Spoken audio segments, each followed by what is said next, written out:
அனைவருக்கும் வணக்கம். இன்னைக்கு பார்த்தோம்னா வெள்ளைச்சாமி ஐயா நம்ம மீட் பண்ண வந்திருக்கோம். நம்ம ஏற்கனவே நம்ம யூடியூப் சேனலில் ஆர்கான் வழியில் அற்புத நலமாக்கல் அப்படின்னு சொல்லிட்டு ஒரு புத்தகம் நம்ம ரிவ்யூ பண்ணியிருந்தோம்.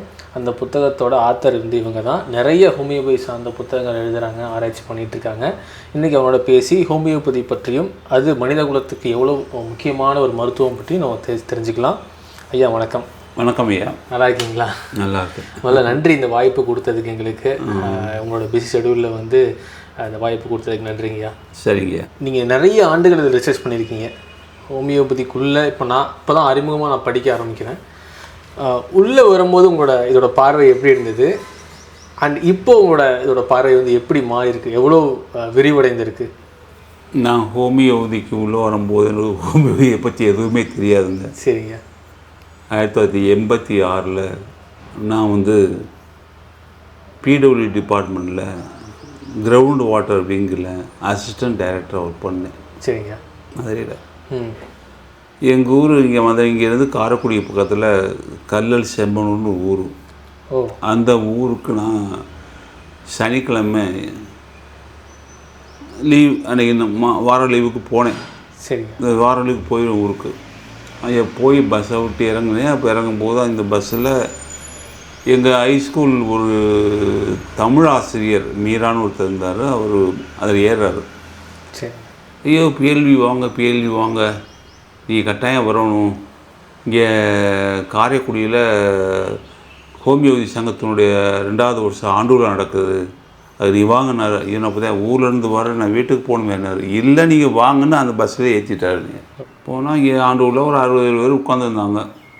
அப்துல்லா ஒரு ஹோமியோ சங்கம், இங்கே அவங்க ஹோமியோ இலவசமாக சொல்லி கொடுத்தாரு. அப்துல்லா ஷேக்னு ஒருத்தர், அவர் அமைப்பு அது. அங்கே போனோம்னா சங்கம் எல்லாம் நடந்துச்சு. அங்கே பேசணும் பார்க்கும்போது எனக்கு இது நான் மருத்துவம் சம்மந்தமான ஒரு மீட்டிங்னு நினச்சி போனேன். ஐயா பல விதமான பேச்சு, வைட்டல் ஃபோர்ஸ், அது ஆன்மா, அதுலாம் பேசினாங்க. எனக்கு சந்தேகம் வந்துடுச்சு. அது வரை எனக்கு ஹோமியோபதினா எனக்கு என்னென்னே தெரியாது. ஹோமியோபதினா ஹோம்னா வீடு, பதினா மருத்துவம், அலோபதி மருந்துகளை காய்ச்சல், தலைவலி போன்ற சிறு வியாதிகளுக்கு வீட்டில் வச்சு கொடுத்தா அதுக்கு பேர் ஹோமியோபதின்னு நினச்சிக்கிருந்தேன். என்னுடைய சிந்தனையே இருந்தேன். அதுக்கு மேலே எனக்கு எதுவுமே தெரியாது. 86 நான் போனோன்னா பல விதமாக பேசுனாங்க. எனக்கு ரொம்ப ஆச்சரியமாக இருந்துச்சு. என்னமோ பேசுகிறாங்களே, ஒன்றும் விளங்கவே மாட்டேங்குதே அப்படின்னு அவரை கேட்டேன். என்னங்கய்யா, நான் மருத்துவ கிளாஸ்ன்னு வந்தால் இது மருத்துவ கிளாஸ் தான் வந்தேன், ஆனால் இது ஆன்மீக போல் இருக்கே அப்படின்னு. அவர் சிரிச்சார். அது அப்படியா, அப்படி தான் தெரியும் ஹோமியோபதியை அதனுடைய தத்துவத்தை கேட்குறவங்களும் அப்படி தான் தெரியும் அப்படின்னாரு. அப்புறம் நான் கொஸ்டின் கேட்டேன், என்னங்க அது இப்படி மருத்துவத்தில் ஆன்மாவோட பேசுகிறிய, வைட்டல் ஃபோர்ஸ்னு சொல்கிறிய, இதெல்லாம் நான் கேள்விப்படாத விஷயமா இருக்கே, நான் ஹோமியோபதினா வேறு விதமாக நினச்சேனே அப்படின்னு நான் பண்ண தான் சொன்னேன். இந்த மாதிரி ஹோமியோபதினா அலோபதி மருந்தை வீட்டில் வச்சு கொடுத்தா ஹோமியோபதினு நினச்சிக்கிட்டு இருந்தேன் அப்படின்னு. அவர் சிரித்தார், எல்லோரும் சிரித்தாங்க கேட்டு. ஆனால் எனக்கு அதுதான் உண்மை, அதுதான் உண்மை. அப்புறம் சொன்னேன் வைட்டல் ஃபோர்ஸு, அப்புறம் பல விஷயங்கள் பேசிக்கிட்டே இருந்தாங்க. அப்போ நான் கேட்டேன். அப்போ ஆன்மான் அதை பற்றியும் ஒரு சில ஆள் பேசினார். என்னங்க அது ஆன்மா, வைட்டல் ஃபோர்ஸ்னால் மருத்துவத்துக்கு அதுக்கு என்னங்க சம்மந்தம்னு கேட்டேன். அப்போ அவர் நீங்கள் இப்போ உங்களுக்கு தெரியாதுன்னு சொல்லிட்டியே, இந்தாங்க இந்த புத்தகத்தை படிங்க அப்படின்னு ஒரு ஹோமியோ தத்துவம் ஒரு புத்தகம், ஒரு போயரிக்கு எழுதின ஒரு சின்ன புத்தகம், ஒரு 100 பக்கம் இருக்கும், கொடுத்தாரு. ஒரு வாரத்தில் அது பூரா ஃபுல்லாக படித்தேன். மதுரைக்கு படிச்சுட்டு அடுத்த வாரம் ஞாயிற்றுக்கிழமை நானே போனேன். போய் அதிலேருந்து நிறைய கொஷின் பண்ணேன். நீங்கள் வைட்டல் ஃபோர்ஸ் எங்கே இருக்குன்னு சொல்கிறீங்க, உடல் பூரா இருக்குது, நீங்கள் பார்த்துருக்கீங்களா, அது என்ன பண்ணும், நிறைய கொஷின் பண்ணோன்னே அவருக்கு சிலருக்கு பதில் சொன்னாலும் சிலருக்கு பதில் சொல்லலை. கடைசியில் எனக்கு வேறொரு புத்தகத்தை கொடுத்துட்டாரு. Philosophy of homoeopathy by Kent கேள்விப்பட்டிருந்தேன். கென்ட் அதை கொடுத்தாரு. அது ஒரு நல்ல புத்தகம், நல்ல டஃப் லாங்குவேஜ் கூடாது.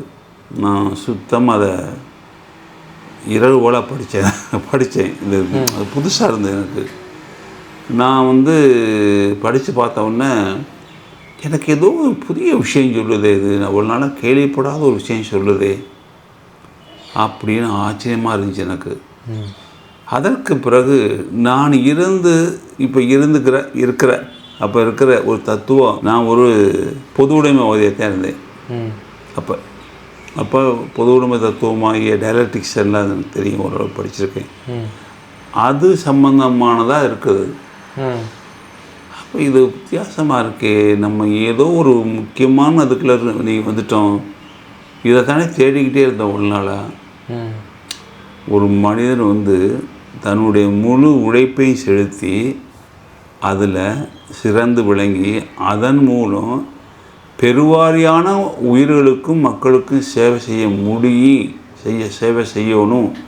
ஒரு குழுவாக இருந்தால் தான் முடியும், அல்லது ஒரு அமைப்பில் இருந்தால் தான் முடியும் என்பதை நீங்கி ஒரு தனிப்பட்ட மனிதன் ஒரு திறமையை வளர்த்துக்கிட்டு அதன் மூலம் நிறைய மக்களுக்கு சேவை செய்ய முடியுங்கிறதுக்கு ஒரு வாய்ப்பு கிடைக்குமான்னு தேடிக்கிட்டு இருந்தேன் நான். ஏன்னா ஏன்னா மற்ற கூட்டத்தோடு சேரும்போது எனக்கு ஒத்து வர மாட்டேங்கிறாங்க. கட்சியில் இருந்தேன், என் கட்சி மெம்பர், என்ன கூட மெம்பர் தான். ஆனால் அவங்க நான் என்னுடைய வேகத்துக்கு என்னுடைய செயல்முறைக்கு ஒத்து வரல. அவங்களுடைய தவறான பழக்கம் இருக்கும்போது கோபம் வருது, என்னால் சேர்ந்து இயங்க முடியல. என்னடா பண்ணுறதுன்னு நான் கிட்டத்தட்ட பல வருஷங்களாக மண்டையை போட்டு உடைச்சிட்டு இருந்த காலத்தில் இது வந்தது எனக்கு. ஆஹா, இதுதான் நமக்கு சரியான ஒரு இதுன்னு ஆயிடுச்சு. பிறகு அங்கே ஹோமியை படிக்க ஆரம்பிச்சிட்டேன். பிறகு 14 நாளில் மதுரையில் போய் பழைய புத்தக கடைக்கு போனேன். அதில் வந்து நேஷனுடைய மெட்ரியா அமெரிக்கன் லீடர்ஸ் இன் தெராப்பட்டிக்னு ஒரு புத்தகம் இருக்கார். அது பழைய புத்தகம் 14 ரூபாய்க்கு வாங்கினேன். ஒரு 400 பக்கம் கிட்டத்தட்ட.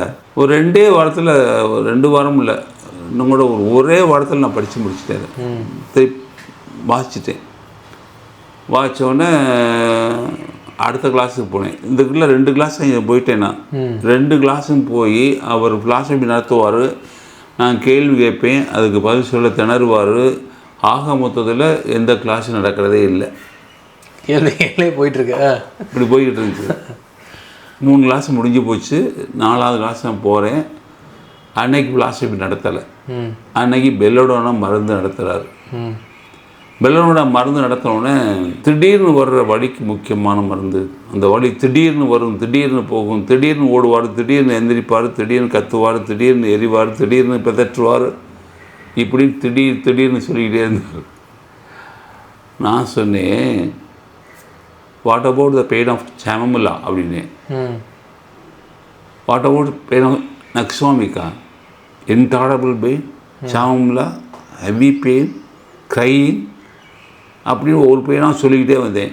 சாம காஃபி அப்படின்னு ஒரு 4-5 மருந்தை பற்றி பெயினை பற்றி நான் விவரிச்சுக்கிட்டே இருந்தேன். அவர் கிளாஸை நிப்பாட்டினே பார்த்துட்டு, ஒரு ஹோமியை படிக்கிறவருக்கு பொய் தேவையில்லை, 2 வாரத்துக்கு 3 வாரத்துக்கு முன்னாடி வந்தவர் நீங்கள் ஹோமியோபதினா அலோபதி மருந்தை வீட்டில் கொடுக்குறா அப்படின்னு சொல்லிவிட்டு இன்னைக்கு ஒரு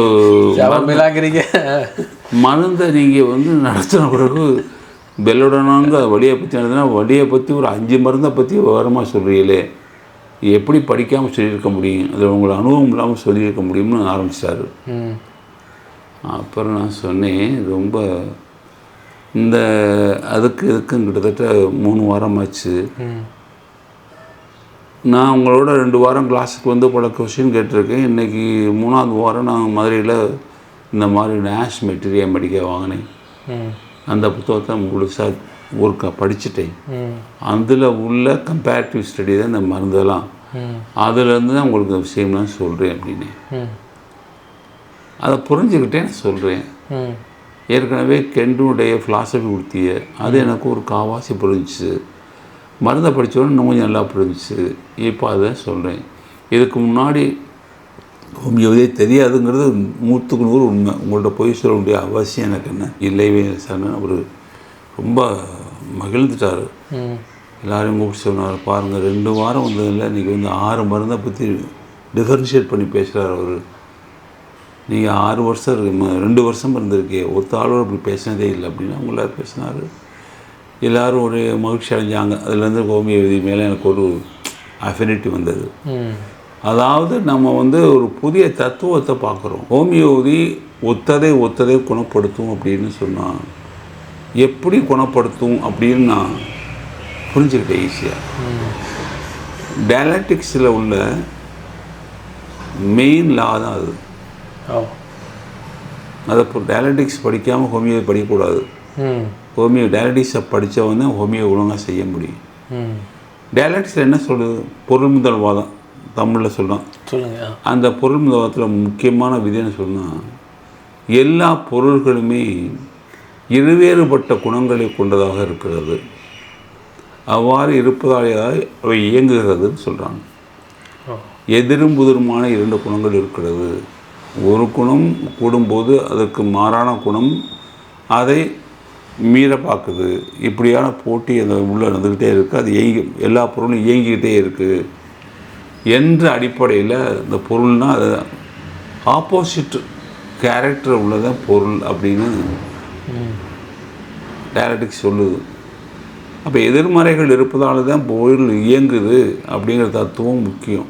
இது டயலெக்டிக்ஸுடைய முக்கியமான தத்துவம். கேட்குறேன், அப்போ ஒரு மருந்து ஒரு நோயை குணப்படுத்துகிறது என்றால் அதே மருந்துக்கு அந்த நோயை உண்டு பண்ணும் ஆற்றல் இருக்கிறது.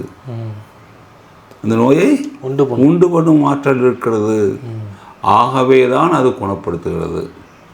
அந்த பொருளுக்குள்ள 2 பண்பு இருக்குது. எதிரும் புதிருமான பண்பு. ஒன்று நோயை குணப்படுத்தினால் அதற்கு ஆப்போசிட்டான பண்பு என்ன? நோயை உண்டாக்குது. இது இயற்கை விதி. இயற்கை விதி.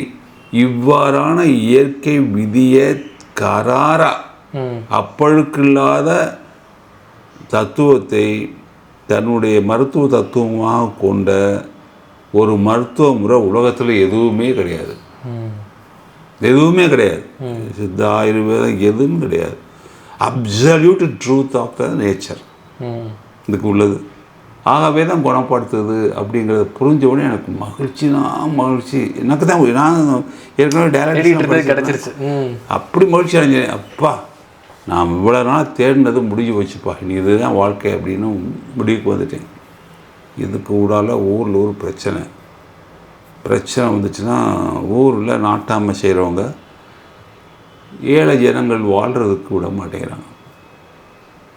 வெள்ளாடு வச்சுருக்கக்கூடாது, ஏறையெல்லாம் காடை அழிச்சிடுவாங்க, அதனால் நீங்கள் வெள்ளாடு வளர்க்கக்கூடாது அப்படின்னு சொல்லி ஊர் கட்டுப்பாடுன்னு வச்சு அவங்கள போட்டு ரொம்ப ஹராஸ் பண்ணிக்கிட்டு இருந்தாங்க. அதை வேறு போராடிக்கிட்டு இருந்தேன் ஊரில். அந்த சமயத்தில் பெரிய கரெக்டாக வந்துடுச்சு. அவங்க எங்கள் பையனெல்லாம் அடிக்க வந்துட்டாங்க. என்னோடு சேர்ந்தவங்களாம் அடிச்சிட்டாங்க. ரொம்ப சிக்கலான சூழல் வந்துடுச்சு. இந்த சூழல் 89, 90 கூட வருது. நான் அப்போ ரொம்ப நான் தான் தலைமை என்னுடைய தலைமையில நடக்குது இது. இப்போ எல்லோரும் உள்ளவங்க பையங்க, காலேஜில் படிக்கிற பையங்க, முடித்த பையங்க, வேலைக்கு காத்துக்கிட்டு இருக்க பையங்க எல்லாம் இருக்காங்க. ஆனால் அவங்க பெரிய ஊரில் முக்கியமான ஆளுக, ஊர் செல்வாக்குள்ள ஆளுக. இந்த சூழலில் அவங்களோட சண்டை போடணும்னா பெரிய சண்டை வர சூழல் வந்துருச்சு. அதான் அடிக்கிறோடு வந்துட்டாங்க, அடிச்சிட்டாங்க வேறு. இதுக்கு மேலே நாங்கள் ரியாக்ட் பண்ணோம்னா அவங்கள வெட்டு குத்து கொலைன்னு தான் போக முடியும். அதுக்கு ஒன்றும் பயப்படல, அது போயிடலாம் கூட போயிடலாம். ஆனால் இப்போ அதுக்கான நேரம் கிடையாது. இப்போ அதுக்கு போய் மாட்டிக்கிட்டு ஜெயிலில் போய் 4 பேரை செத்து போவோம், அவஞ்சன் வெட்டுவோம், நம்ம வெட்டுவோம், அப்படியும் போக முடியாதுன்னு சேர்த்து பண்ணும்போது தான் எனக்கு ஒரு யோசனை வந்துச்சு. பையங்கெல்லாம் வாழ்க்கை விட்டு போகும், இப்போ நம்ம சமாதானமாக போகணும், இல்லை நம்ம இதை விட்டு எஸ்கேப் ஆகணும் முடிவுக்கு வந்தேன். அப்புறம் தான் திண்டுக்கலுக்கு ட்ரான்ஸ்ஃபர் போட்டாச்சு வேலை. திண்டுக்கல்லில் வேலை பார்த்துட்ருக்கேன். அப்போ தான் நான் ஒரு முடிவு பண்ணேன். ஒன்றும் அருவாளை எடுக்கிறதா ஆர்கனாக எடுக்கிறதா கையில் அப்படின்னு தீர்மானிக்கும் போது ஆர்கனாக எடுக்கிறதுன்னு முடிவு பண்ணி அருவாளை எடுக்கக்கூடாது. நம்ம பலாத்காரத்துலேயும் வன்முறையிலையும் எனக்கு நம்பிக்கை இல்லை, இன்றைக்கும் இல்லை. யார் பலாத்காரம் பண்ணாலும் எனக்கு உடன்பாடு கிடையாது அப்படின்ட்டு அது முழுமையாக திண்டுக்கல்ல இருந்தேன். இந்த சூழலில் அங்கே அந்த அமைப்பில் இருந்து நாங்கள் 2 வருஷம் படித்தேன். 2 வருஷம் படிக்கும்போது நான் கோயம்புத்தூரில் ஒர்க் பண்ணேன். கோயம்புத்தூர் இருக்கும்போது அங்கேருந்து வாரம் காரைக்குடிக்கு வருவேன் படிக்கிறதுக்காக. வாரம் காரைக்குடி வந்து ஒரு 2 வருஷம் படித்தேன். நல்லா சொல்லி தந்தார் அப்துல்லா சேவ். ஒரு நல்ல டீச்சர், அவர் நல்ல மருத்துவராங்கிறது. நிறைய அக்குபஞ்சர் கிளாஸ் முறையெல்லாம் எடுப்பாருங்க இல்லையா? அக்குபஞ்சர் எல்லாமே எடுப்பார் அவர். நான் கேள்விப்பட்டிருக்கேன். எல்லா மருத்துவம் செஞ்சவர் அவர். ரொம்ப திறமையான ஆள், நல்ல டீச்சர் கூட, அருமையான டீச்சர் அவர். நான் 15 நாள்லே நேஷனல் முடிச்சுட்டேன். 20 நாளில் போயிருக்க ஃபுல்லாக படித்து முடிச்சுட்டேன்.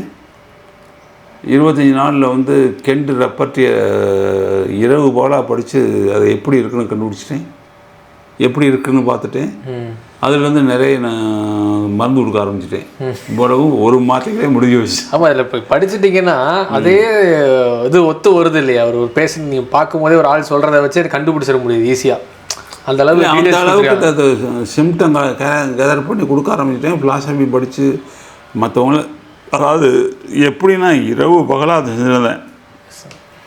ஆஃபீஸில் ஒர்க் பண்ணுற நேரம் தவிர எனக்கு கிட்டத்தட்ட ஒரு 20 மணி நேரம் எனக்கு செலவழிக்கிற ஒரு நாளைக்கு ஆஃபீஸ். அப்புறம் வந்து படிக்கிறது 4 மணி நேரம் தான் தூங்குவேன் மற்ற வேலைக்கெல்லாம். அப்படி தான் படித்தேன். அப்படி வேணால் ரொம்ப ஆர்வம் வந்துருச்சு வச்சுங்களேன். அப்புறம் வந்து இங்கே வந்தாச்சு. அப்போவே கோயம்புத்தூருக்கு போயிட்டு அதை நான் என்னுடைய பெரிய ஒரு பொக்கிஷம் கிடையாது சாப்பிட நான் கருதிட்டேன். ஏன்னா இவ்வாறான இயற்கை விதியை கராராக உள்ள ஒரு தத்துவ முறையான மருத்துவம் உலகத்தில் எதுவுமே கிடையாதுன்னு இன்றைக்கும் சொல்கிறேன், எப்பவும் சொல்லுவேன். அதில் எந்த மாற்று கருத்தே கிடையாது. அப்படி எதுவுமே கிடையாது. அவங்க சொல்லுவாங்க மற்ற சித்தாலாம் இருக்குன்னு, அதை விட கராராக இருக்குது.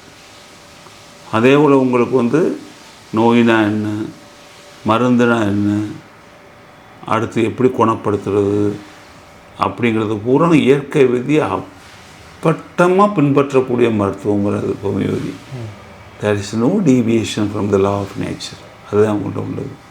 அப்போ அந்த தத்துவம் இப்படி எனக்கு ரொம்ப கவர்ந்துருச்சு. டயலட்டிக்ஸோடு இருக்குது. இதைத்தான் கிட்டத்தட்ட 20 வருஷமாக, 15-20 வருஷமாக நான் கம்யூனிஸ்ட் கட்சியிலேருந்து படிச்சிருக்கேன், பேசியிருக்கேன், எல்லார்ட்டையும் வாதம் பண்ணியிருக்கேன். அதுவே மருத்துவத்தில் இருக்கும்போது எனக்கு அது பெரிய ஆச்சரியமாக போச்சு எனக்கு. இதைத்தாயா நான் பரப்பணும் எல்லார்ட்டையும். இதை பரப்புவதன் மூலம், இதன் மூலம் சேவை செய்து இந்த தத்துவத்தை பரப்புவதன் மூலம் எனக்கு ஒரு நோக்கம் இருந்தது. ஒரு கம்யூனிஸ்ட் சித்தாந்தத்துக்கு மனிதர்களை கொண்டு வரலாம் அப்படின்னு நம்பிக்கை இருந்துச்சு. எப்படி கொண்டு வரலாம் அப்படின்னா, நீ கட்சியில் சேருங்க, எல்லோரும் பொது, எல்லோரும் ஒற்று, எல்லோரும் ஒன்று, எல்லா உயிரும் ஒன்று, எல்லாருக்கும் எல்லாம் கிடைக்கணும், மத இன மொழி வேறுபாடுகள்லாம் கிடையாது அப்படிங்கிற உணர்வு உங்களுக்கு வரும்னு நான் சும்மா சொன்னால் யாரும் கேட்க மாட்டான்.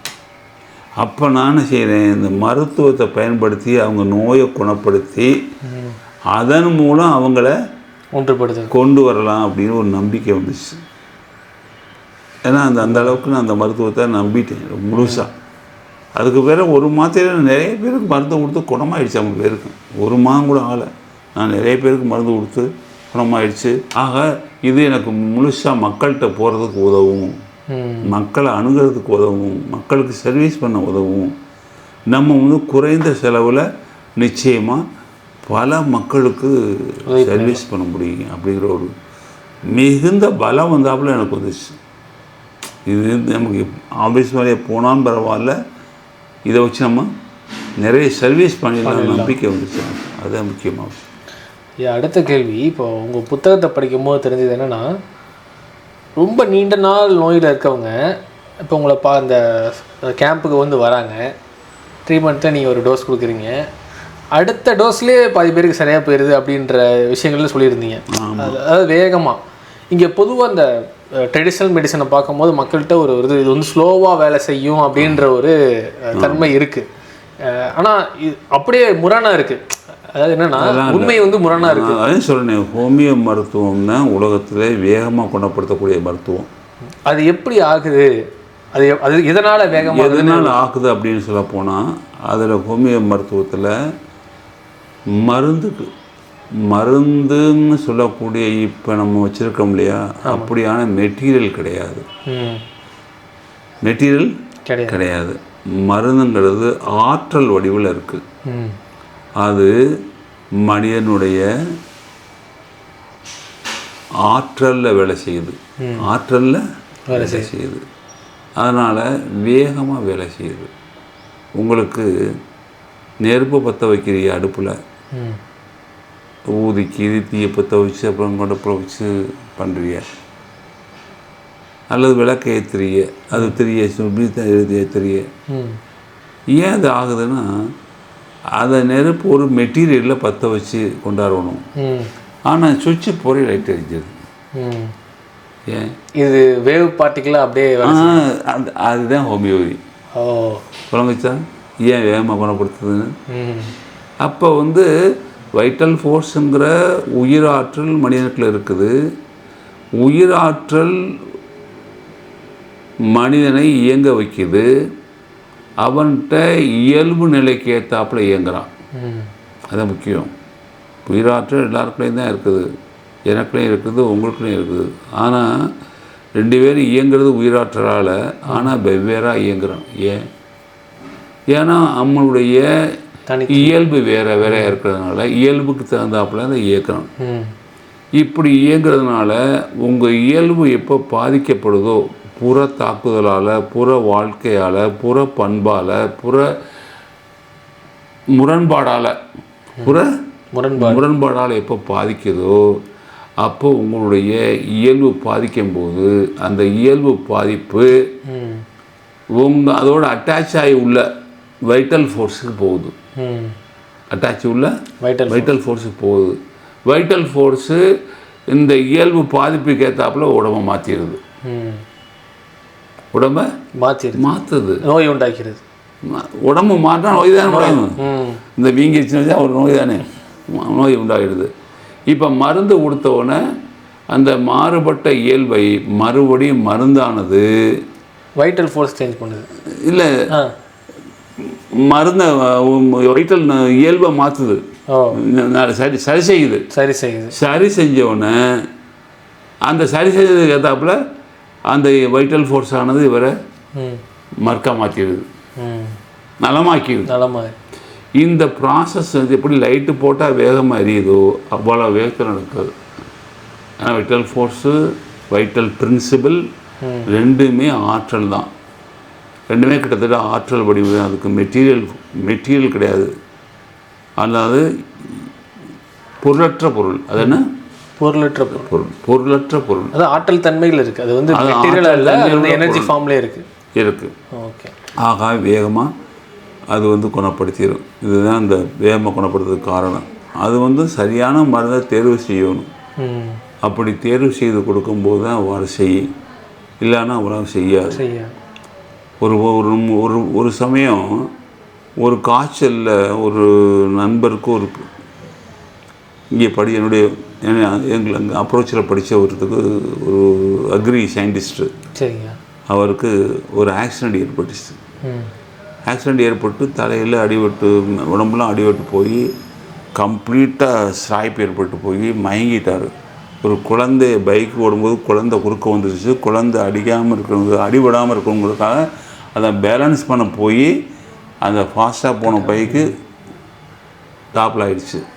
கவுந்த ஒன்று அப்படியே கீழே இழுத்துக்கிட்டே போய் அவருக்கு கடுமையான காயம் ஏற்பட்டு போச்சு. அவர் பொழைச்சதே கஷ்டமாக போச்சு. அவரை கொண்டு வந்து பெட்டில் சேர்த்துட்டாங்க. ஆனால் அவருக்கு காய்ச்சல் அடித்து 106 டிகிரி போச்சு. ஆனால் குறையவே மாட்டேங்குது. மருந்து கொடுத்துக்கிட்டே இருக்காங்க. 2 நாள் ஆச்சு. நான் அன்றைக்கி ஊரில் இல்லை. கடைசியில் நான் ஊருக்கு போயிட்டு மறுக்கா 2 நாள் சென்று வர்றேன். இந்த மாதிரி நம்முடைய சிவா அவர்களுக்கு ரொம்ப காயம் ஏற்பட்டு போச்சு. அவர் பொழைக்க மாட்டார், அவருக்கு ரொம்ப கஷ்டப்படுறாரு, என்ன செய்யணும் தெரியல, மதுரைக்கு கொண்டு வர சொல்கிறாங்க அப்படின்னு என்கிட்ட சொன்னாங்க. நான் என்ன கேட்டேன், சிவா என்னங்க பண்ணுறாரு? கண்ணை முடியடக்காரு, போலீஸு காவல் அப்படி இப்படின்னு சொல்லிக்கிட்டு இருக்காரு, உளர்றாரு அப்படின்னு சொன்னாங்க. நான் கேட்டேன், என்னடா பண்ணுது, என்ன நடந்ததுன்னு நம்மகிட்டையும் கேட்டேன். அப்போ இந்த மாதிரி ஊர்லேருந்து கேம்பு போனார். பழனிக்கு போகிற வழியில் ஒரு ஊரில் கிடக்கும்போது ஒரு குழந்தை குறுக்க வந்துடுச்சு. அதை பேலன்ஸ் பண்ண போய் கீழே விழுந்துட்டார். குழந்தையோட வண்டி இழுத்துட்டு போயிடுச்சு. குழந்தைய அடிக்கலை, தள்ளிக்கிட்டே போயிடுச்சு. பிரேக் போட்டோன்னே. கடைசியில் குழந்தை பழச்சிச்சு. ஆனால் இவருக்கு அடிபட்டதில் குழந்தை பொழைச்சிச்சா பொழைக்கலான்னு தெரியல. நம்ம குழந்தைய கொன்னுட்டோன்னு ஒரு பிரமை வந்துடுச்சு. அதனால் நம்ம தப்பு பண்ணிட்டோம். அப்போ அவருக்கு என்ன செஞ்சது, அடிபட்டதை மறந்துட்டார். நம்ம குழந்தைய கொன்னுட்டோம், ஆகவே போலீஸ் வந்து நம்மளை பிடிக்க போகுது, அரெஸ்ட் பண்ண போகுதுங்கிற சிந்தனை மட்டும் தான் இருந்துச்சு. அதனால் போலீஸுன்னு இருக்கிறாரு. பிறகு நான் ஒரு மனநிலைக்கு ஒரு மருந்தை தேர்வு பண்ணிக்கிட்டு போனேன். அவர் பெட்டு அப்படி கண்ணார முடியே தூக்கிட்டு இருந்தார். என்ன சிவா நீங்கள் எப்படி இருக்கீங்க? ஜி நான் பழப்பண்ணா ஜி அப்படின்னாரு. ஜின்னு தான் சொல்லுவார். கவலைப்படாதீங்க அப்படின்ட்டு வாயை திறங்க அப்படின்ட்டு அவையில் போட்டேன். போட்டால் 3 செகண்டு காய்ச்ச மேலேருந்து கீழே ஓடிடுச்சு. ஐயோ ஐயோ ஓடுதா, கீழே ஓடுது, என்னமோ பண்ணிட்டேன், நீங்கள் என்னமோ பண்ணிட்டேன்னு கச்சிட்டாரு. ஐயோ ஒன்றும் இல்லை, மருந்தாங்க போட்டேன் பாருன்னா. கடைசியில் 3 செகண்டில் காய்ச்சல் 106 டிகிரி குறைஞ்சி போச்சு. கையே தூக்க முடியாது, எந்திரிச்சு உட்காந்துட்டாரு. அடுத்து ஒரு 5 நிமிஷம் 10 நிமிஷம் என்கிட்ட பேச ஆரம்பிச்சார். இயல்பா கையெல்லாம் ஆடி பேசினார். ஐயோ கையெல்லாம் ஆட்டுறனே, ஐயோ அவனால் கையை ஆட்டுறேன்னு வழி இல்லை எனக்கு அப்படின்னாரு. இவ்வளோ விதத்தை ஒன்று முடிச்சது. கடைசியில் மறுநாள் வீட்டுக்கு வந்துட்டார். இதை ஹோமியோபதியில் சுக்கமே இதுதான். அவரை சரியாக அவருடைய மனநிலை சரியாக அறுதியிட்டு கண்டுபிடிச்சி அதுக்கான மருந்தை கொடுக்கும்போது அது மிக வேகமாக மின்னல் வேகத்தில் ஒர்க் பண்ணும். அதனால் வந்து இயற்கை காலையில் சூரியன், நான் அடிக்கடி சொல்லுவேன், சூரியன் மெதுவாக உதிக்குதா வேகமாக உதிக்குதா? இல்லை பேரடாக்ஸ் மாதிரி இருக்குங்க. சரி, நம்ம கண்ணுக்கு அது பார்க்குறதுக்கு மெதுவாக உதிக்கிற மாதிரி இருக்கு. இல்லை அது இயல்பாக உதிக்குது. அதனுடைய இயல்பாக தான் உதிக்குது. அதுதான் உண்மை.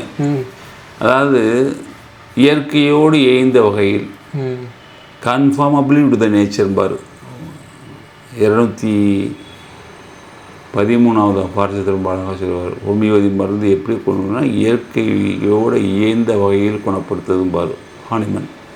கன்ஃபார்மபிளி டு நேச்சர் அப்படிம்பாரு. அப்படி தான் உதிக்கிறது. அதுபோல தான் ஒவ்வொரு குணமும் நடக்கும். அந்த குணத்தினுடைய இயற்கைத்தன்மை எப்படி இருக்கோ, அந்த நோயினுடைய இயற்கைத்தன்மை அதுக்கு ஏற்றாப்புல குணமாகும். ரொம்ப டேஞ்சரஸ் கண்டிஷனில் காய்ச்சல் இருக்குன்னா உடனடியாக குணப்படுத்தும். நாள்பட்ட நோயாக இருந்தால் அந்த நாள்பட்ட நோய்க்கு ஏற்றாப்புல அது குணமாகும். அதனால் நோய் வந்து ஹோமியோபதி மருந்து நிச்சயமாக எந்த மருத்துவமும் செய்யாத அளவுக்கு வேகமாக குணம். இது வந்து மெட்டீரியல் ஃபார்மில் இருக்குது மருந்து. அது போய் உடம்புல இப்போது சில மருந்து பர்டிகுலராக இந்த டிஷ்யூவில் ஒர்க் ஆகும், இந்த ஆர்கனில் ஒர்க் ஆகும் அப்படின்ற மாதிரி அவங்களோட ஸ்டடீஸ் இருக்குது போல் அப்படி சொல்கிறாங்க. இப்போது எனர்ஜி ஃபார்மில் இருக்கும் போது இது இந்த இடத்துக்கு போகணும்னு கிட்ட சொல்ல முடியாது. அது உயிராற்றல் அப்படின்றது மொத்தமாக ஒரு சென்ட்ரல் ஃபோர்ஸ் மாதிரி இருக்குது, மைய ஆற்றல். இப்போ இது ரெண்டுத்தையும் நம்ம எப்படிங்க புரிஞ்சுக்கிறது? அதாவது ஹோமியோ மருந்து மெட்டீரியல் ஃபார்மில் கொடுத்தா ஹோமியோ மருந்து கிடையாது. ஏன்னா நோய் வந்து மெட்டீரியல் கிடையாது. நோய்ங்கிறது ஒரு ஆற்றல் வடிவம். அப்படி தான் ஹானிமன் சொல்கிறாரு. நோய் ஆற்றல்.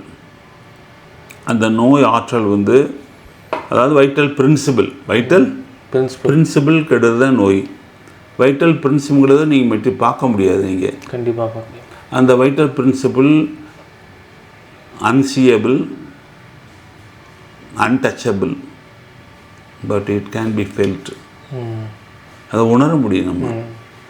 அதுதான் ஒரு மனிதனை வந்து ஒவ்வொரு மனிதனுக்கும் இயங்குவதற்கு எவ்வாறு இயங்க வேண்டும் என்பதை தீர்மானிக்குது. ஆனால் இயங்க ஆற்றலை கொடுக்கறது வைட்டல் ஃபோர்ஸு, எவ்வாறு இயங்குறதுன்னு சொல்கிறது வைட்டல் பிரின்சிபிள். ரெண்டுக்கும் வித்தியாசம் இருக்குது. அதை வந்து புற சூழல் வந்து நோய்வாய்ப்பட வைக்கிது. நோய்வாய்ப்பட்டோன்னே அது வந்து நோய்வாய்ப்படுது. இப்போ அந்த வைட்டல் பிரின்சிபிள் நோய்வாய்ப்பட்டுருச்சு. வைட்டல் பிரின்சிபிள் எந்த இடத்துல இருக்குன்னு அவங்களுக்கு சொல்ல முடியாது. உங்களுடைய பண்பு, அது உங்களுடைய பண்பு. இதை நோய்வாய்ப்பட செஞ்சது அது போன்ற புற உலக பண்பு. புற உலக பண்பு நோய்வாய் அடைய செஞ்சது ஒரு ஆற்றல். அப்போ குணப்படுத்துவதும் ஒரு ஆற்றலாக தான் இருக்கணும். அதான் நீங்கள் மெட்டீரியலாக கொடுக்க முடியாது. ஆகவே 216வது அபாரிசத்தில் டாக்டர் ஹானிமன் சொன்னது போல் இந்த ஹோமியோ மருந்து வீரியப்படுத்தப்பட்டு கொடுப்பது தான் நோயை குணப்படுத்துது அப்படின்னு ஒரு தெளிவாக சொல்கிறாரு. ஏன்னா மெட்டீரியல் டோஸாக நோயை மெட்டீரியலை பார்க்கல, நோயை மெட்டீரியலாக பார்க்கல, அதை வந்து ஒரு ஆற்றலை தான் பார்க்குறாங்க. அப்போ நோயுமே ஆற்றல், மருந்து ஆற்றல். அந்த ஆற்றலாக இருக்கும்போது ஆற்றலை சரி பண்ணுது, ஆற்றல் சரி பண்ணும்போது உடல் பருப்பொருள் சரியாகுது. இதுதான் ஐயா. இப்போது நம்ம இந்த கேள்வியை வந்து எதுக்காக முன் வச்சேன்னா, யூடியூப்பில் சில மருத்துவர்கள், அலோபதி மருத்துவர்களோ இல்லை மற்ற துறை சார்ந்த மருத்துவர்களோ என்ன பண்ணுறாங்கன்னா, ஹோமியோபதி தத்துவம் அவங்களுக்கு புரியாதனால இப்போ பாருங்கள், இது வந்து காம்ஃபோர்ட்டே அப்படின்னு சொல்லிட்டு ஒரு மருந்து எடுத்து இது தூக்கத்துக்கான மருந்துன்னு ஹோமியோபதியில் சொல்கிறாங்கன்னு சொல்லிட்டு அப்படியே சாப்பிட்டு காமிக்கிறாங்க. ஆனால் அவங்க தூங்கலை. இப்போ பாருங்கள், இது தூக்கத்துக்கு மருந்துன்னு விற்கிறாங்க, நான் சாப்பிட்றேன், இப்போ பாருங்கள் தூங்கலை, இப்படி தான் ஹோமியோபதி வேலை செய்யுது அப்படின்னு சொல்லிட்டு ஒரு பொதுவான ஒரு பெரிய மக்கள் கூட்டம் இருக்கிற இடங்கள்ல இப்படி ஹோமியோபதி சொல்கிறாங்க. இப்படி நிறைய ஷோஸ், ரியாலிட்டி ஷோஸ் இந்த மாதிரி பண்ணுறாங்கல்ல, அதில் வந்து இப்படி பார்க்க முடியுது. இப்போது இந்த மாதிரி கடைகள்லேயும் பார்த்தீங்கன்னா தூக்கத்துக்கு மருந்து, ஹோமியோபதி மருந்துகளே விற்கிது. இந்த மாதிரி சர்க்குலேஷனுக்கு மருந்து மாதிரி ஒவ்வொன்றா விற்கிது. இப்போ இந்த மருந்துகளுக்கும் கிளாசிக்கலுக்கும் ஒரு பெரிய வித்தியாசங்கள் இருக்கு இல்லையா? நம்ம கிளாசிக்கலாக நம்ம பண்ணுறது வந்து இப்படி ஒற்றை மருந்து, ஒற்றை நோய்க்கு நம்ம கொடுக்கறது கிடையாது. இதை எப்படி நம்ம மக்கள் வந்து புரிஞ்சுக்கலாம்? மனிதனை புரிஞ்சுக்கிறோம். மனிதனை புரிஞ்சுக்கிட்டத ஹோமியோபதியை புரிஞ்சுக்கலாம். ஹோமியோபதியில் ஒரு மனிதன் என்பவன் முழுமையானவன். ஹோமியோபதியில் நோய்க்கு மருந்து கிடையாது, அதை புரிஞ்சுக்கிறோம். தூக்கத்துக்கு மருந்து கிடையாது, கால் வலிக்கு மருந்து கிடையாது, தலைவலிக்கு மருந்து கிடையாது. நோயால் பாதிக்கப்பட்ட உறுப்புக்கு மருந்து கிடையாது. நோயால் பாதிக்கப்பட்ட மனிதனுக்குத்தான் மருந்து. அப்போ அவர்கள் தவறாக சொல்கிறாங்க, ஹோமியோபதியில் தூக்கத்துக்கான மருந்து எதுவுமே கிடையாது. தூங்காமல் இருக்க மனிதனுக்கு தான் மருந்து, தூங்காமல் இருக்கிற மனிதனுக்கு தான் மருந்து. இந்த உண்மையை மக்கள்கிட்ட சொல்லணும். நம்ம இதுதான் நம்ம சொல்ல வேண்டிய வேலை. ஒருபோது எந்த தனிப்பட்ட நோய்க்கும் ஹோமியோபதியில் மருந்தே கிடையாது. ஆனால் அந்த தனிப்பட்ட நோயால் பாதிக்கப்பட்ட மனிதனுக்கு மருந்து இருக்குது. அந்த மனிதன் சரியாகும்போது நோய் சரியாயிடும். சரி, ஒரு சின்ன உதாரணம் சொல்லலாம். ரோட்டில் பள்ளம் கிடக்கு, மழை பெய்யுது, தண்ணி நிற்கிது. இவர் சொல்கிறிய அலோபதி மருத்துவர் சொல்கிறாரு தண்ணி இறைச்சி ஊற்றிடணும் அப்படிங்கிறாரு. ஹோமியோபதி சொல்கிறாரு பள்ளத்தை மூடிடுவோம், ஒரேடியாக பள்ளத்தை மூடிடுவோம், பள்ளத்தை மூடணும்னு சொல்கிறாரு. எது சரி? மூடுவதுதான் சரி, இனிமேல் தண்ணி நிற்காது. நிரந்தர தீர்வு மூடுவதாக இருக்குது. இதுதான் ஹோமியோவில் சின்ன உதாரணம். வேகமாக பெய்யுதா மழையாகுதா நான் சொல்லுவேன், ஹோமியோவை தான் சொல்லுவேன். சூரியன் வேகமாக உதிக்குதா மெதுவாக உதிக்குதா? இயற்கையாக உதிக்குது. இயற்கையாக. அதுபோல தான் நோயுடைய தன்மைக்கு ஏற்றாப்புல ஹோமியோ மருந்து கொடுத்தோன்னே அவர் நலமாகிறாரு. அவர் நலமாகும்போது ஹோமியோபதி நோய் போயிடுது. இதுதான் அவங்க தவறாக சொல்கிறாங்க. அதாவது ஒரு மனிதனுக்கு ஒரு மருந்து தான் ஹானிமன் சொல்கிறாரு.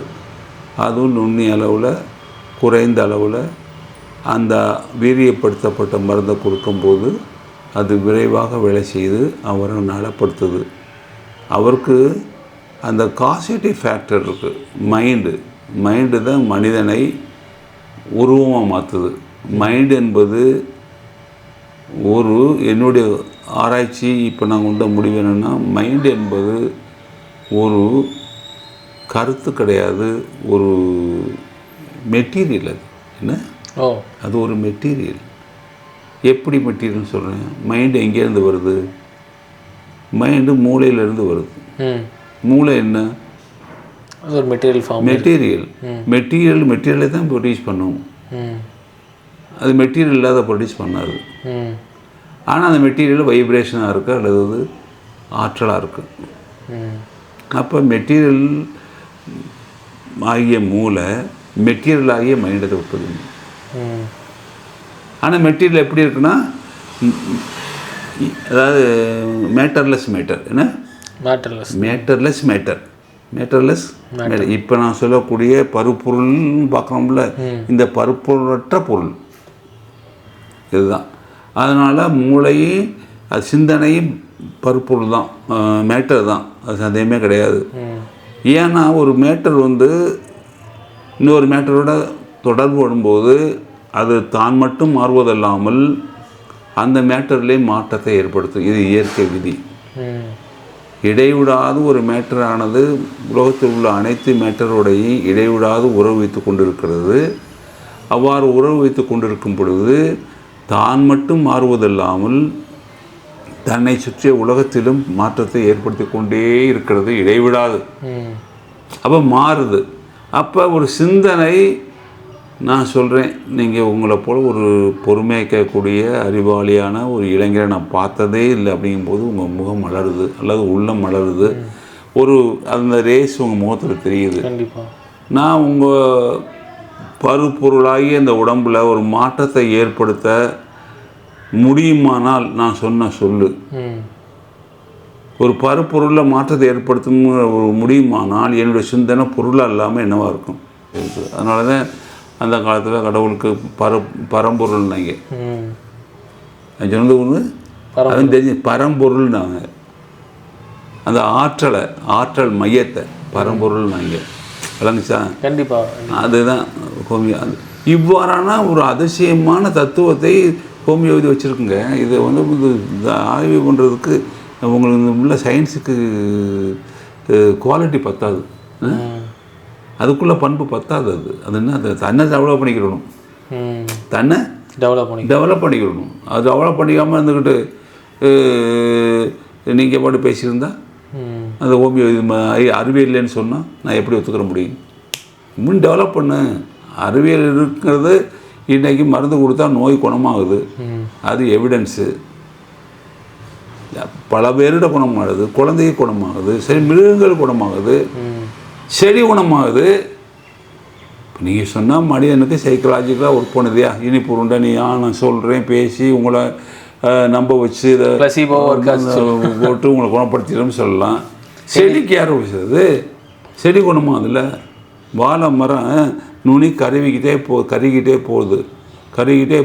பட்டு போய் அது கேங்க்ரீன் ஃபார்ம் ஆகுது, எல்லாம் கருகி போகுது. அதுக்கு சீக்கிரம் குரலிடம் கொடுத்தோன்னே அது சரியாயிடுச்சு. அது சரியாயிடுச்சு. அப்புறம் எல்லாம் வராதுக்கு மரத்துக்கெலாம் போட்டோன்னே அது வரலையே.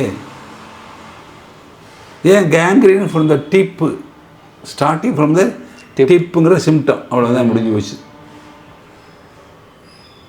As plants are having vital force, it acts on it. அதான்.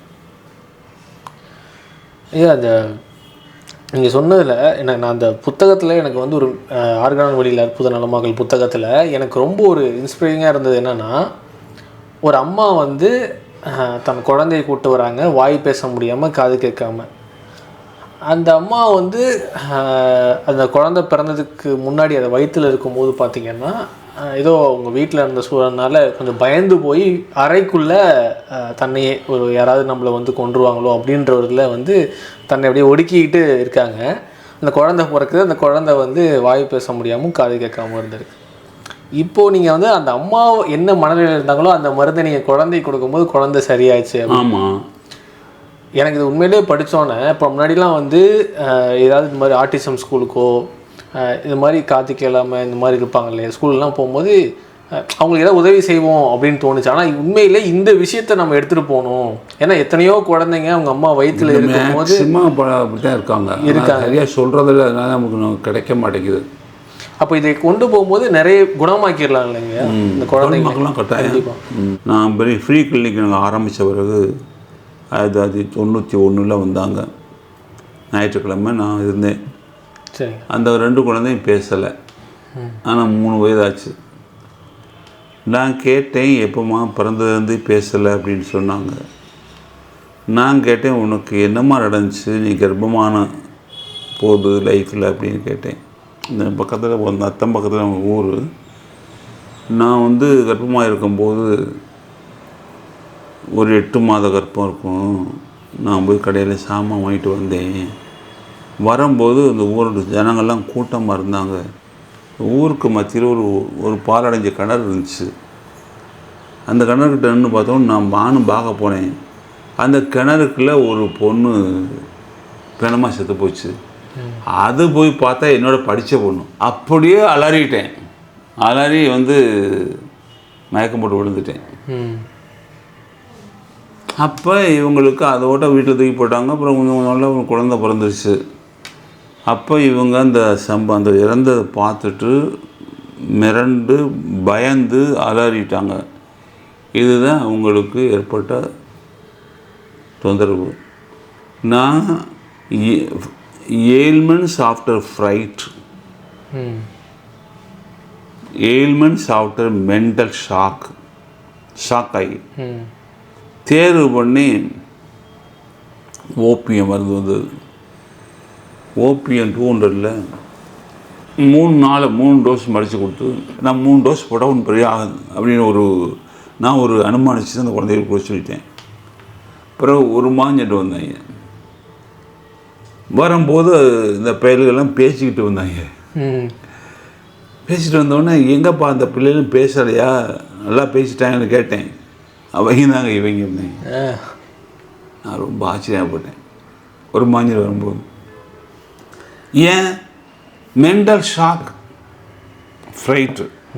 ஒரு நல்லா பேசுகிறவனுக்கே திடீர்னு ஒரு ஷாக் ஏற்பட்டால், ஃப்ரைட் ஏற்பட்டால் பேச்சு வராதுல்ல, எல்லாம் அவயவம் ஸ்தம்பிச்சு போகும்ல. இதுதான் அந்த அம்மாவுக்கு ஏற்படுச்சு. அப்போ அந்த அம்மாவுக்கு வயிற்றுக்குள்ளே இருக்கிற குழந்தைக்கு அது வளர்ச்சி அடைஞ்ச குழந்தைக்கு 8 மாதம் ஆன குழந்தைக்கு ஷாக் ஆகிடுச்சு. அதனால் பிறந்ததுலேருந்து அது பேசலை. இதுதான் இந்த பதிவை உண்மையிலே எல்லாருக்கும் பயனுள்ளதாக இருக்கும்னு நினைக்கிறேன். ஏன்னா நிறைய வீடுகளில் குழந்தைங்கள இப்போ இந்த காரணம் தெரியாமல் அவங்க பிறந்தோடனே ஆர்டிஸ்ட் இதே போல் பல குழந்தைகள்லாம் ஒரு கிட்டத்தட்ட 10 குழந்தையாச்சும் நான் சக்ஸஸ் பண்ணியிருப்பேன். எனக்கு கரெக்டாக சொன்னவங்களுக்கு பூரா சரி பண்ணியிருக்கேன். அவங்க அதாவது வயிற்றில் இருக்கும்போது என்ன உணர்வு மனநிலையில் இருந்தாங்க, என்ன பிரச்சனை மனநிலையை கரெக்டாக போதும். அதாவது பிறந்ததுலேருந்து இந்த நோய் இருக்குன்னா அது நிச்சயமாக தாயினுடைய மனநிலைக்கு ஏற்றாப்புல தான் அந்த குழந்தைக்கு பாதிப்பு ஏற்பட்டிருக்கும். தாயுடைய மனநிலையை நீங்கள் சரியாக புரிஞ்சு அறிஞ்சு கொடுக்கும்போது முழுமையாக குணப்படுது. அதில் எதுவும் மாற்று கருத்தே கிடையாது. அதுதான் உண்மை. ஆக நீங்கள் அதை செய்யலாம். அதே போல் நிறைய முதல் கேஸ் சொல்லி கொன்றுவாங்கன்னு பயந்தது, அது கூட நடக்க முடியாமல் பேச முடியாதான் இருந்தேன். அஃப்கோர்ஸ் அவங்களுக்கு நான் மருந்து கொடுத்து அது திடீர்னு அது கிட்டத்தட்ட 3-4 மாதம் கேஸ் எடுத்த பிறகு தான் சொல்கிறாங்க. சமயங்களில் சொல்கிறதுக்கு அவங்க மாட்டேங்கிறாங்க. பல விஷயங்களை சொல்கிறதில்ல. ஏன்னா அவங்களுக்கு வாழ்க்கை பாதிக்கும் அல்லது அவங்களுக்கு பின் விளைவுகள் வரும் அப்படிங்கிறத பற்றியெல்லாம் யோசிக்கிறாங்களா. அப்புறம் நம்ம ரகசியம் வச்சுருப்போம், நம்புகிறோம், நம்ம டாக்டர் நல்லா பார்ப்பாரு, யார்கிட்டையும் சொல்ல மாட்டார் அப்படிங்கிற ஒரு நம்பிக்கை நம்ம மேலே வரும்போது தான் சொல்லுவாங்க, அதை ரிவீல் பண்ணுவாங்க. அப்போ நம்ம அதுக்கான மருந்து எடுக்க முடியுது. அப்படி தான் கொடுத்தா பேச ஆரம்பித்தேன், நடக்க ஆரம்பித்தேன். ஓரளவு நடந்தோடனே அவங்களுக்கு மகிழ்ச்சி ஆகிடுச்சு. இப்போ படிச்சுக்கிட்டு இருக்காங்க, காலேஜெலாம் முடிச்சிட்டான்னு சொன்னாங்க இந்த பையன். சிறப்பு சிறப்புங்க. அப்படி தான் நம்ம ஒவ்வொரு இதையும் பார்க்குறோம்.